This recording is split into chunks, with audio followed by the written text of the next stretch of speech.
आगामी लोकसभा निवडणुकीसाठी भारतीय जनता पक्षाने मिशन 272 आखले आहे, असे पक्षाचे राष्ट्रीय प्रवक्ते शहनवाज हुसेन यांनी सांगितले। पक्षाचे राज्याचे प्रभारी राजीव प्रताप रुडी आणि राष्ट्रीय प्रवक्ते शहनवाज हुसेन यांनी पक्ष कार्यालयात पत्रकारांशी संवाद साधला। शहराध्यक्ष अनिल शिरोळे यांच्यासह अन्य पदाधिकारी यावेळी उपस्थित होते। काँग्रेसने नरेंद्र मोदी यांना खुली चर्चा करण्याचे आव्हान दिले आहे, मात्र मॅचमध्ये टॉस हा कॅप्टनमध्येच होतो, त्यामुळे काँग्रेसने पंतप्रधान पदाचा उमेदवार जाहीर करावा अशी टीका शहनवाज हुसेन यांनी केली। काँग्रेसच्या अन्य नेत्यांनी मोदींविषयी बोलू नये, त्यांच्या आरोपांना उत्तर देण्यासाठी आम्ही आहोत असेही त्यांनी स्पष्ट केले। काँग्रेसचे ज्येष्ठ मंत्री कपिल सिब्बल यांनी नरेंद्र मोदी यांनी खुली चर्चा करावी असे आव्हान दिले होते। या पार्श्वभूमीवर हुसेन यांनी ही टीका केली। आगामी लोकसभा निवडणुकीत पक्षाने मिशन 272 आखले आहे। निवडणुकीनंतर अन्य काही पक्ष भाजपला साथ देतील असे यावेळी सांगतानाच छत्तीसगड, मध्य प्रदेश, राजस्थान आणि दिल्ली येथे भारतीय जनता पक्षाची सत्ता येईल असा दावाही त्यांनी केला। हुसेन पुढे म्हणाले, महागाई आणि भ्रष्टाचार या मुद्द्यांबरोबरच स्थानिक मुद्द्यांवर आम्ही लक्ष केंद्रित केले आहे। सध्या देशातील वातावरण पाहता भाजपला अनुकूल स्थिती आहे। पक्षाचे पंतप्रधान पदाचे उमेदवार नरेंद्र मोदी यांच्यावर काही जण टीका करत आहेत। हे सर्व पक्ष काँग्रेसशी संबंधित आहेत। मोदींना दुर्लक्षित करून चालणार नाही असेही त्यांना वाटू लागले आहे। मात्र पंतप्रधान पदाचा काँग्रेसचा उमेदवार अद्यापही जाहीर झालेला नाही। त्यांनी आधी राहुल गांधी यांना कॅप्टन म्हणून जाहीर करावे असेही ते म्हणाले। प्रमाण पत्र की जगह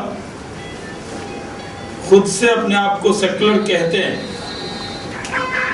उन दलों ने कोशिश की है कि देश का एजेंडा बदला जाए। नीतीश कुमार वो पुलिस के भी चीफ हैं, इसलिए बिहार की जनता ने सिर्फ एयर कंडीशन कमरे में बैठकर गप मारने को आपको मुख्यमंत्री नहीं बनाया, बल्कि चौकीदारी करने के लिए मुख्यमंत्री बनाया। जहां जनता जमा होगी वहां पर मुख्यमंत्री को चौकीदारी करनी होगी। मुख्यमंत्री हड़ताल पे नहीं गए, सरकार हड़ताल पे नहीं गई। जनता का खून बहता रहे और आप हंसी मजाक करते रहे, ये लोकतंत्र में बर्दाश्त नहीं। इसलिए कांग्रेस बीजेपी से डायरेक्ट लड़ नहीं सकती। राहुल गांधी नरेंद्र मोदी जी के सवालों का जवाब नहीं दे सकते, तो अपने जो कुछ वकील जो उन्होंने अपनी पार्टी में रखे हुए हैं उनके जरिए हमला कराते, कहते हैं कि हमसे बहस करो। अरे आप हो कौन जो आपसे बहस करे? आप प्रधानमंत्री के उम्मीदवार घोषित करा लो अपनी पार्टी में, फिर आओ हमारे प्रधानमंत्री के उम्मीदवार से बहस करो। कपिल सिब्बल हो या चिदम्बरम हो, उनके लिए हमारे टीम के मेंबर ही काफी हैं।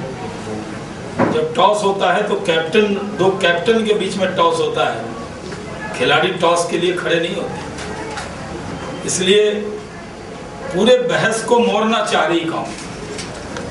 थर्ड फ्रंट भी बनने का सवाल नहीं है, लेकिन वो जानबूझ के,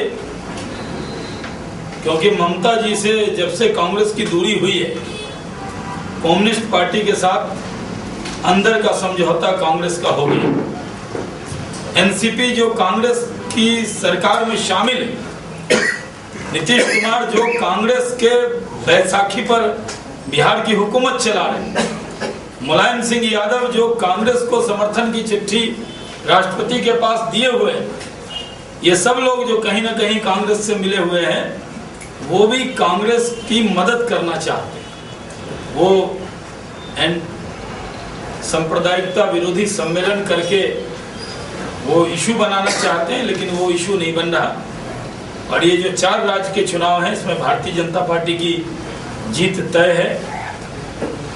और भारतीय जनता पार्टी बिहार, उत्तर प्रदेश में भी अपनी मैक्सिमम, जिस तरह भीड़ मैक्सिमम आ रही है, उस तरह सीट भी मैक्सिमम आएगी। महाराष्ट्र हो या पश्चिम का प्रदेश हो, वहां भी भारतीय जनता पार्टी के नेता नरेंद्र मोदी जी की सभाओं में अपार भीड़ आ रही। और इस देश के अंदर ये 4 राज्य के जो चुनाव हैं, ये दिशा तय करेंगे। और इस चुनाव में स्थानीय मुद्दे तो हैं ही, लेकिन जिस तरह का आरोप लगाया जा रहा है, जिस तरह प्रधानमंत्री जाकर जिस भाषा का उपयोग कर रहे हैं, जिस तरह आज सोनिया जी ने जिस तरह की भाषा का उपयोग किया है, ये दुर्भाग्यपूर्ण है।